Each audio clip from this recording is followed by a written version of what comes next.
মমতা বন্দ্যোপাধ্যায় যতই চেষ্টা করুন না কেন, যতই বলুন না কেন অনুব্রত মণ্ডলকে কাজল শেখের সঙ্গে মিলেমিশে বুঝে শুনে কাজ করতে হবে, একসঙ্গে কাজ করতে হবে, 26-এর নির্বাচনকে সামনে রেখে একথা যতই দলনেত্রী বলুন এবং যতই তিনি বালির বাঁধ দেওয়ার চেষ্টা করুন, বালির বাঁধ কি আর থাকে?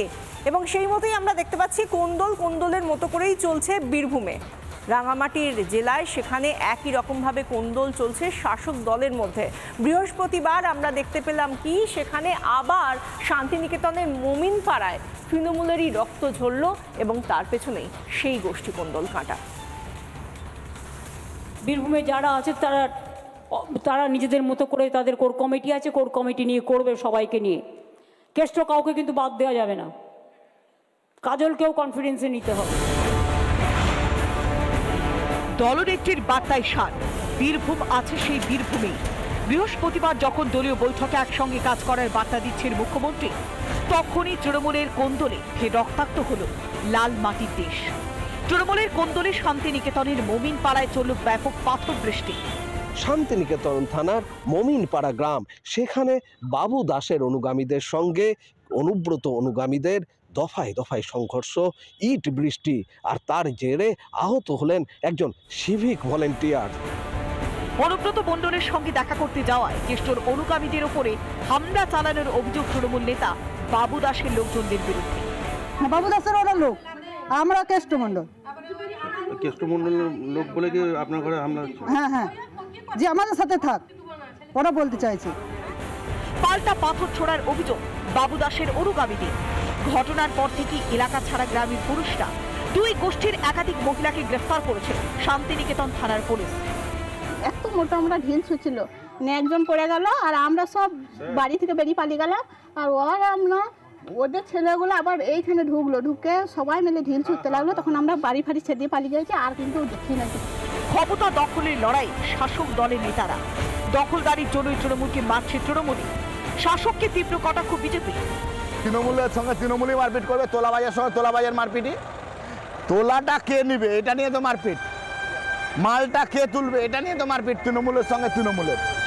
সুতরাং এই মারপিট যতদিন তৃণমূল কংগ্রেসের সরকার থাকবে, সে ততদিন এই তোলা মারপিট হবে। কোন্দলে জেরবার বীরভূমের তৃণমূল, মমতার নির্দেশকেও বুড়ো আঙুল দেখাচ্ছেন নেতা কর্মীরা। আদৌ কি সারবে শাসকের কোন্দল রোগ? রিপাবলিক বাংলা।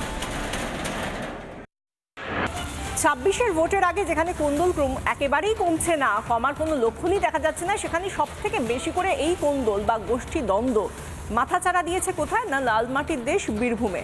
সেখানে কাজল শেখ আর অনুব্রতর মধ্যে তাদের যে অনুগামীরা, তাদের মধ্যে যে গোষ্ঠী, সেই গোষ্ঠীর কোন্দল কোনো মতেই থামানো যাচ্ছে না। এই জায়গা থেকে সুপ্রিমো তিনিও চেষ্টা করেছেন এবং তিনি শুধু চেষ্টাই করেননি, গতকাল এই মেগা বৈঠকে নেতাজি ইন্ডোরে একেবারে সামনের দিকে বসেছিলেন অনুব্রত মণ্ডল।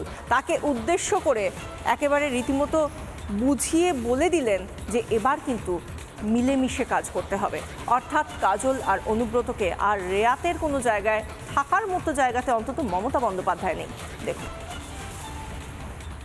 কেষ্ট কাউকে কিন্তু বাদ দেওয়া যাবে না, কাজলকেও কনফিডেন্সে নিতে হবে।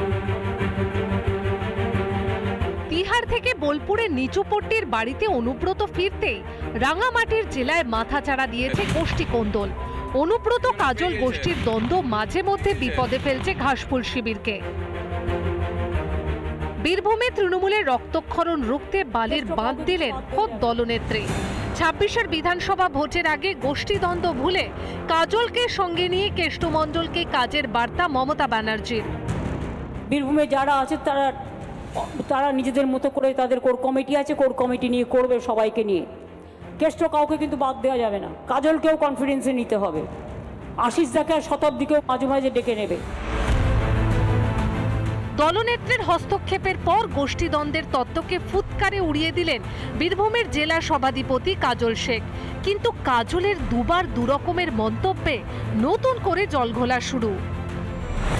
এক জায়গাতে আছি, বীরভূম জেলায় একটা গ্রুপ আছে মমতা বন্দ্যোপাধ্যায় গ্রুপ, বীরভূম জেলাতে একটা গ্রুপ আছে অভিষেক বন্দ্যোপাধ্যায়। আমরা সকলে আবার বলছি মমতা বন্দ্যোপাধ্যায় সৈনিক। না, আপনার সাথে কেমন? আপনারই তো জেলা। আমার জেলার মানুষ আমরা সকলে মমতা বন্দ্যোপাধ্যায় সৈনিক। নিজের গড়ে দেওয়া কোর কমিটির উপরও আস্থা রাখলেন দলনেত্রী, কিন্তু মমতা রাস্তা রাখবেন অনুব্রত কাজলরা?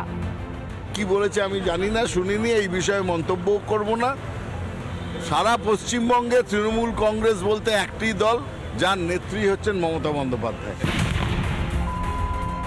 আগেও বারবার গোষ্ঠীদ্বন্দ্ব থামাতে আসরে নামতে হয়েছে মমতা ব্যানার্জিকে, কিন্তু দিনের পর দিন কেষ্ট কাজলের দ্বন্দ্বে উত্তপ্ত লালমাটির দেশ।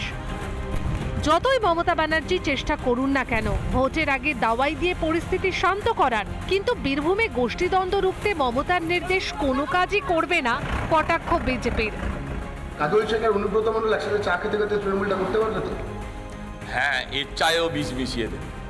চায়ে দুজনে পাশাপাশি কাপ রাখলে বিষ মিশিয়ে দেবে একজন আর একজন। লক্ষ্মীবাড়ির বৈঠকে মমতার নির্দেশে লক্ষ্মীমন্ত হবে অনুব্রত কাজল। 26শে বিধানসভা ভোটের আগে পর্যন্ত কি দলনেত্রীর কথা মতো চলবেন বীরভূমের দুই রণংদেহী নেতা? বিধানসভা ভোটের আগে কতদিন পর্যন্ত টিকবে এই বালির বাঁধ? অনুব্রত মণ্ডল এবং কাজল শেখের যদি সখ্যতা না হয় তাহলে বীরভূমে চাপের মুখে পড়তে পারে তৃণমূল কংগ্রেস, এবং সেই গোষ্ঠীদ্বন্দ্ব কাটানোর জন্যই আজকে সরাসরি সেই বার্তা মমতা বন্দ্যোপাধ্যায় রাজনৈতিকভাবে তাৎপর্যপূর্ণ। ভিডিও জার্নালিস্ট রবি শর্মার সঙ্গে বিট্টু রায় চৌধুরী, রিপাবলিক বাংলা, কলকাতা। নানা ধরনের কন্টেন্ট দেখার জন্য লাইক করুন, শেয়ার করুন আমাদের ফেসবুক পেজ, সাবস্ক্রাইব করুন আমাদের ইউটিউব চ্যানেল। পাশাপাশি অন্যান্য ব্রেকিং নিউজের জন্য অবশ্যই চোখ রাখুন রিপাবলিক বাংলায়।